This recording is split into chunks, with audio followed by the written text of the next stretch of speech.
इसी से अब आगे का डिबेट बनता है कि सर हाई पावर्ड कमेटी पर तो विश्वास करेंगे ना फराज भाई आप, कि ये हमारा वाला जज नहीं है इसलिए हमें यकीन नहीं, ये ट्रूथलेस हो गया।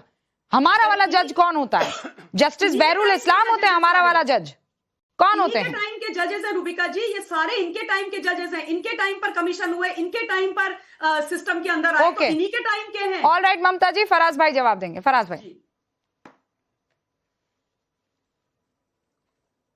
जी, रूबिका जी बहुत सारे सवाल उठाए गए और अभी ममता जी ने एक बहुत इंपॉर्टेंट और अच्छी बात कही। हाँ। इन्होंने अभी कहा कुछ 1800 या 2000 या 2500 क्रिमिनल्स जो जंतर मंतर पे जो हमारे बच्चे आंदोलन कर रहे थे उसमें घुस गए थे। ममता जी एक जगह और है जहां क्रिमिनल्स बैठे हुए हैं। एडीआर की एक रिपोर्ट है, उसके हिसाब से उत्तर प्रदेश की जो मिनिस्ट्री है उसमें 49% मिनिस्टर्स ऐसे हैं जिन्होंने एफिडेविट देकर के बताया है कि मैं क्रिमिनल हूं, जिसमें से 44% के ऊपर ड्रेडेड क्रिमिनल चार्जेस हैं। ड्रेडेड क्रिमिनल चार्जेस मतलब जैसे मर्डर, किडनैप और दंगा वंगा तमाम तरह की कराने की चीजें। तो ये जो उत्तर प्रदेश की जो मिनिस्ट्री में क्रिमिनल्स घुसे हुए हैं इस पर भी जरा बात करनी चाहिए। आपने जो विषय उठाया है ना, उस विषय पर अगर मैं आ गई, बीच में नहीं रूबिका जी, ये नहीं सही है। देखिए मैं बहुत देर तक पेशेंटली सुनता रहा। ममता जी नहीं सही है। फराज भाई रुकिए, ममता जी रुकिए। एक्चुअली 22 मिनट के बाद मौका मिला है फराज भाई को, तो और इससे और देरी से मिलेगा मलूक भाई को, इसलिए मैं चाहती हूँ एक बार अपना ओपनिंग रिमार्क तो दे देना, उसके बाद हम डिबेट कर सकते हैं। ओपनिंग रिमार्क के तो वो हकदार हैं। हाँ फराज भाई साहब। दूसरी बात ये कही गई अभी कि जब जो बच्चों के ऊपर रूबिका जी पैलेट गन चली वो किसने चलाई? ये सच है, राधिका ने ये नहीं कहा कि उसने अपने ऊपर चला ली या क्या है, लेकिन इंडियन एक्सप्रेस 27 जुलाई 2026 को एक रिपोर्ट छापता है। इसके हिसाब से इसमें लिखा है RAF man fired 7 round from pellet gun, 5 hit protesters. इसकी मैं 2 लाइनें भी आपको पढ़ देता हूं। The central reserve police force is learn to have found that a person from its RAF who was deployed on 20th July fired at least 7 rounds from his pellet gun, 5 rounds hit protesters। 5 round protesters को hit की। Protesters किसी एक बच्चे को नहीं, मैंने तो AIIMS वगैरह की, अब मुझे याद नहीं है, एम्स से कुछ रिपोर्ट आई थी और 3-4 सरकारी अस्पताल की रिपोर्ट थी, उसमें यह कंफर्म हुआ था कि पैलेट गन से इंजरी हुई है। देखिए रूबिका जी, सवाल यहां पर बड़ा है। सवाल यह है कि आप जल्दी से गूगल करिएगा और अपनी टीम से बोलिएगा कि Ankita Thakur versus state of Jammu and Kashmir का केस निकालेंगे 2016 में, जिसमें सुप्रीम कोर्ट ने क्लियरली यह बोला था कि एक्सेसिव फोर्स का यूज करना is a violation of fundamental rights. अब अगर पैलेट गन रूबिका जी चल रही है और इस देश के लीडिंग अखबार बता रहे हैं, सरकारी अस्पताल की रिपोर्ट्स बता रही हैं कि पैलेट गन चली है, इसका मतलब फंडामेंटल राइट्स का उल्लंघन हुआ है और संविधान का भी उल्लंघन हुआ है। अच्छा फराज भाई, देखिए अभी एक बहुत अच्छी और बात हुई। हाँ नहीं अब लेट्स टॉक ऑन पॉइंट। जी बताइए। पहली बात तो ये कि इसी पैलेट गन को लेकर कोर्ट ने टिप्पणी की विच इज वेरी इंपॉर्टेंट। उन्होंने कहा हम पैलेट गन के इस्तेमाल से मना नहीं कर सकते। कोर्ट ने कहा कि नहीं कहा, पहली बात। दूसरी बात, हम ये कह रहे हैं कि बच्चे के साथ जो हुआ है वो सही हुआ है, कोई भी नहीं कह रहा है। यहाँ कोई एक बता दे मुझे जो ये कह दे कि बच्चे के ऊपर पैलेट गन से जो शूट किया गया है वो सही है। एक आदमी आपको यहाँ मिल जाए पूरे पैनल में, मैं मान जाऊंगी। मैं तो ये कह ही नहीं रही हूं सर, और ना कोई और कह रहा है। अगर पुलिस के किसी जवान ने भी ये काम किया है तो उसके खिलाफ कार्रवाई होगी, जांच में सब पता लग जाएगा अगर उसने किया है तो। मैं आपसे कह रही हूं कि जो हाई पावर्ड कमेटी ये जांच कर रही है, आप तो उसे ही टूथलेस कह दे रहे हैं।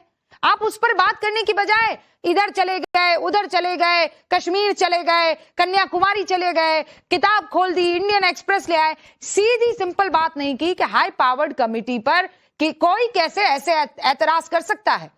मैंने आपसे एक बहुत सिंपल सा सवाल पूछा था, you did not answer that question.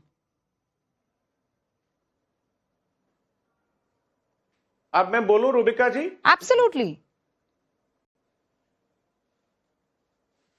हाँ देखिए रूबिका जी, अभी आपने बोला ना कि मैंने इंडियन एक्सप्रेस खोल दिया, मैं अभी अंबेडकर जी को भी बीच में लाऊंगा और इलाहाबाद हाईकोर्ट ने अभी एक फटकार लगाई है पुलिस को, उस पर भी आऊंगा, क्योंकि इन सब चीजों को लाना जरूरी है। रूबिका जी, जब गांधी जी ने एंटी अनटचेबिलिटी लीग शुरू की, फराज भाई, उन्होंने अपने फिर अखबार का नाम अब आप सन 1947 चले गए। मेरे सवाल का जवाब दीजिए ना फराज भाई। मैं कह रही हूं हाई पावर्ड कमेटी जांच करेगी। अरे 1947 नहीं, 1932 में जा रहा था। चलिए 1932, फिर मैं 1937 में आ जाऊं, फिर तो चलिए वंदे मातरम पर बहस कर लें, फिर उसमें और गड़बड़ हो जाएगी, फंस जाएंगे आप। जब आपका बस चल ही रहा है किसी पर बहस करने के लिए, तो किसी पर भी बहस कर लेंगे। अरे 1875 से चलिए। हाँ, तो फिर 1875 से ही चलूंगी। आपको क्या लगता है, मुझे नहीं मालूम है। रविन्द्रनाथ टैगोर ने जब गाया था वंदे मातरम, कर लीजिए। हाँ, आप ये मत सोचिए कि आप इकलौते आप ही किताब पढ़ के, आपसे और आपकी और मेरी ज्यादातर गुफ्तगू किताबों को लेकर ही होती है। So let's not talk about books. पे भी कर लीजिए, और उसमें क्या झूठ। अरे मैं बंकिम चंद्र पर भी कर दूंगी, उस पर भी मुझे कोई गुरेज नहीं है, और मैं इस पर भी कर लूंगी कि बाकी 4 छंदों पर आपको क्यों दिक्कत हो रही है। आप आनंद मठ पे भी कर लीजिए, हम तो बोल रहे हैं। अरे पर मैं नहीं करूंगी ना, आप तो ये चाहते हैं। हाई पावर्ड कमेटी पर जवाब दीजिए, क्या वो दंतहीन है? क्या जजेस द्वारा बनाई गई हाई पावर्ड कमेटी आपको टूथलेस दिख रही है?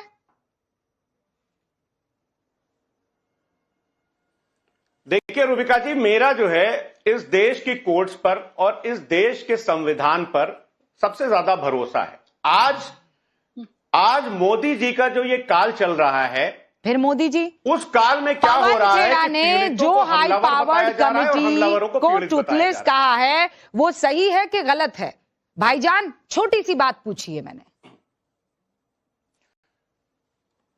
मैं छोटी सी बात का आपको जवाब दे रहा हूं अब, लेकिन सुनिएगा, डिस्टर्ब ना करिएगा। 30 सेकंड के लिए सुन लीजिएगा प्लीज। अच्छा, 30 सेकंड तो सुनिए। इलाहाबाद हाईकोर्ट के सुनिए तो जी इलाहाबाद हाईकोर्ट के जज विनोद दिवाकर जी ने 3 जून 2026 को एक बात कही कि officers are more loyal to the establishment than constitution. ये उत्तर प्रदेश की मशीनरी के बारे में उन्होंने कहा, और उन्होंने कहा कि कॉन्स्टिट्यूशनल गवर्नेंस को व्यक्तिगत सुविधा या पॉलिटिकल हितों के अधीन नहीं किया जा सकता है। मलूक जी, अब ऐसा क्यों कहा बताइए इलाहाबाद हाईकोर्ट मलूक ने? जी, जब इलाहाबाद हाईकोर्ट पुलिस की मशीनरी के ऊपर इतना बड़ा सवाल उठा रहा है, बस कई बार ऐसा होता है कि एंकर 4 बार एक ही सवाल पूछती है, और उस एक ही सवाल का जब सामने वाला अलग अलग मुद्राओं में अलग अलग चीजों के साथ जवाब देने लगे, तो समझ जाना चाहिए कि आदमी के पास उसका जवाब नहीं है। मैंने सरल सवाल पूछा था, आपका नाम क्या है? आपने कहा महात्मा गांधी ने नाम पर 2 चीजें लिखी थी। मैंने कहा फराज भाई आपका नाम क्या है? आपने कहा उस दिन बारिश हो रही थी, जब हरी हरी घास को मैंने देखा। अरे भाई, क्यों अब्बा जब्बा टब्बा? सिंपल सी बात कीजिए, हाई पावर्ड कमेटी दंतहीन है कि नहीं है? मलूक नागर जी।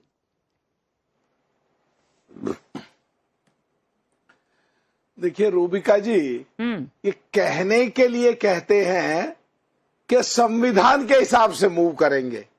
अगर संविधान के हिसाब से चलें तो 3 तंत्र देश को आज चलाने के लिए हैं, और संविधान के अनुसार पहला विधि पालिका जो देश की संसद में कानून बनता है, दूसरा संविधान के अनुसार उन कानूनों को लागू कराने के लिए व्यवस्था जो कार्यपालिका, और लगे अगर कानून में कहीं कमी रह गई है, नेचुरल जस्टिस पे या बनाने में सांसदों से कोई चूक रह गई है, या लगे कि कार्यपालिका वाले कहीं मिल गए हैं सरकार के साथ, सरकार के अधीन है और गलत काम कर रहे हैं, तो फिर न्यायपालिका, और न्यायपालिका में सबसे सर्वोच्च माननीय सुप्रीम कोर्ट है, और माननीय सुप्रीम कोर्ट का पहले भी आदेश आया इस प्रदर्शन से संबंधित, उसका कंप्लायंस करते हुए जांच चल रही थी।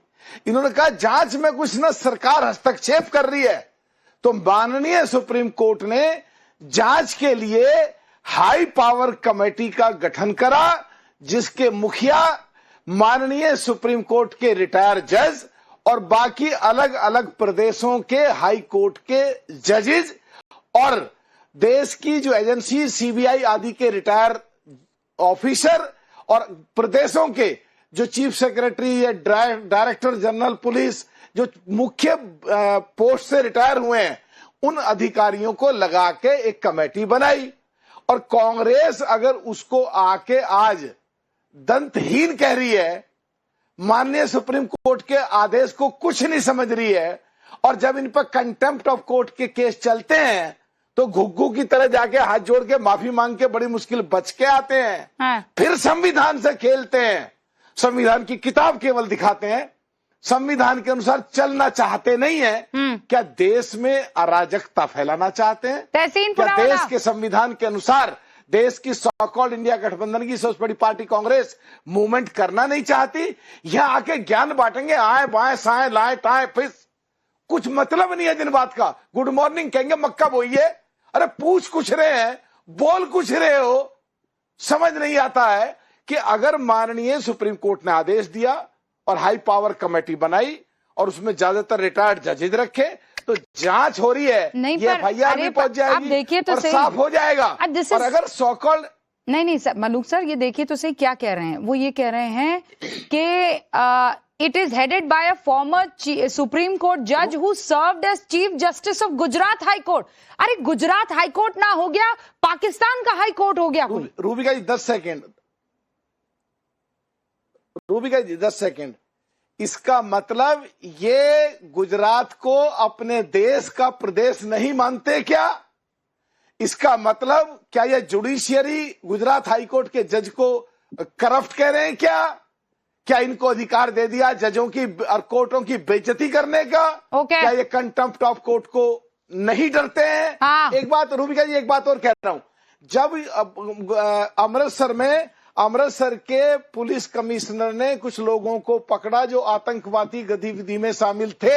हाँ। और उसमें उन्होंने बयान दिया कि कुछ लोग ऐसे घुस गए थे जो अराजकता फैला के उग्रवाद से संबंधित हरकत करके श्रीलंका, नेपाल और बांग्लादेश की तरह करना चाहते थे। तो इन लोगों ने उसे इनाम देने के बजाय जो देश के हित में ऑफिसर आईपीएस काम कर रहा था उसको सजा दी, उसको ट्रांसफर करा। ये देश के लोगों के सामने है, माना ये लड़ते हैं चुनाव में, टूटते हैं, बिखरते हैं, चूर होते हैं, पर इतना मत टूटो, इतना अराजकता मत फैलाओ जो संविधान को कुछ ना समझो। हाँ। जो देश के खिलाफ तुम्हारा एक्शन जाए, जो देश की जनता के खिलाफ एक्शन जाए। क्योंकि भाई मलूक नागर जी के पास देर से आई थी तो